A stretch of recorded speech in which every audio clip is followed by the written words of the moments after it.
Hi guys, in my previous video I showed you how to create your first TPT product from start to finish, but the real secret in making sales is in your product description. And did you know there's an actual formula that you should be following when you're writing your product descriptions? Well, in today's video I'm going to give you that formula and show you exactly what you should be writing to start generating those sales. Before we jump in, I want to introduce myself in case you're new to my channel. My name is Blanca from teachertechfiles.com and I'm a learning strategist from Las Vegas. And on this channel, we talk about how to simplify technology for teachers and how to be successful on Teachers Pay Teachers. So if that sounds like something that you're interested in, make sure that you subscribe and hit the notification bell so you don't miss any of my future videos. If you've been uploading products to Teachers Pay Teachers, but you haven't seen very many sales, your product descriptions may be part of the problem. Now, don't get me wrong. I think the most important part in generating sales for a product are the pictures, previews, and thumbnails. And we'll have plenty of videos dedicated to that. But the product description is right up there in importance. You can think of your thumbnails as the hook to even get teachers to look at your product, but the product description is what will actually convert those looks into sales. And after you've spent so much time creating this quality product and eye-catching thumbnails, the last thing you want to do is skimp out on writing a good product description. You might get teachers to click on your thumbnails, but you better believe they're not going to buy if your product description doesn't tell them exactly what they're getting for their money. Remember, they're clicking on your thumbnail to learn more, so your product description should answer all of their questions. But don't worry, I've created a formula that I've been using on all of my products that has really helped me get the sale, and I'm going to share it with you today. Let's go ahead and jump over to the computer and dissect one of my listings. Before we break down this description, the very first thing you'll notice is that it's visually easy on the eyes. It is very easy to read because I've broken it down into different sections. I used all caps for the titles and even took advantage of the bold feature, which makes each section stand out. You don't want to have your product description be muddled into one big giant paragraph or one very small paragraph. If I'm looking to buy something and I click on the product and the description is one big giant paragraph, I usually don't bother to read it and just move on to the next product. And on the flip side, if I click on a product and the description is just one sentence, I'll usually pass on that product also because I'm not quite sure what I'm getting for my money. So it's really important that your description is detailed, but also easy on the eyes. Remember that most teachers shop for products the minute they need them, so they don't have time to try and figure out what your product really is. That's why it's important that your product description is clear and concise. Okay, so now let's break it down. The first section of your description should be a detailed summary of your product. This is where you want to put any keywords that actually describes your product. Now notice that I said accurately. You don't want to throw in all these random keywords because it's not going to help you rank on Teachers Pay Teachers. Instead, naturally include these important keywords in the first section. Now, what do you write in this first section besides keywords? Well, you want to put yourself in your buyer's shoes and describe the problem that they're having and how your product is going to solve that problem for them. For example, Engage New York is a math program that many schools use because it's high in rigor, but the lesson plans that they provide are really long and really boring. They also don't provide lesson slides that are ready to go so that you can show your students.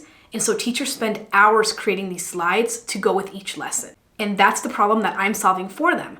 I'm going to give them hours of their day back by not having to create slides for each lesson. So as you can see, I used the first part of the formula in this description where I described to the teachers the problem that they're having and how my product solves that problem for them. And just be sure that you do that by using keywords naturally that will help you rank in TPT.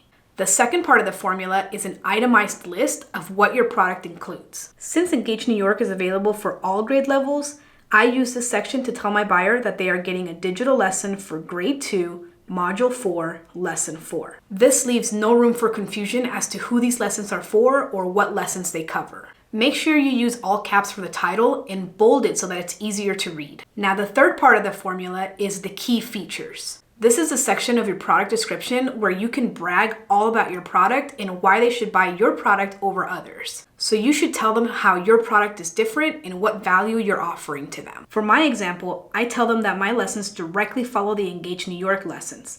I want them to know that if they buy my lessons, they won't have to edit them or waste time trying to make them match the original lesson plans. So use this section to really differentiate yourself from other sellers. The next part of the formula is linking to other resources from your own store. But make sure you think about the items that you're linking. You want to link to items that the person buying this product might also be interested in purchasing. It really wouldn't make sense for me to link to my digital phonics bingos because this particular buyer is interested in math products. Something that I heard recently too is that the SEO that is attached to each of those resources that you link somehow transfer over to this listing too. That's probably why you sometimes see these big time TPT sellers have these giant lists of other resources linked to their products. Either way, I think it's a great idea to cross-link your products within your descriptions. It brings attention to them to your exact audience, which in this case are teachers looking for Engage New York lessons. That's why I've linked to all the other Engage New York lessons that I have. If they're looking for this one, they probably want those other modules too, and I want to make it easy for them to find them. The last part of the formula is to tell the buyer how they can connect with you. If they like your products, they're going to want more of them. So you want to let them know to follow you so that they're notified every time that you post a new product. So if you have an email list, a YouTube channel, or any other social media, this is the place to link them to it. And if you don't have any of that, that's okay. You can still put your store follow link so that they can at least start following your store. To find your follow link, all you have to do is go to your store dashboard and click on the share follow link at the top. Alright, so to summarize, if you want a product description that actually converts to sales, this is my formula that you should follow. First, describe the problem that they're having and how your product is going to solve it for them.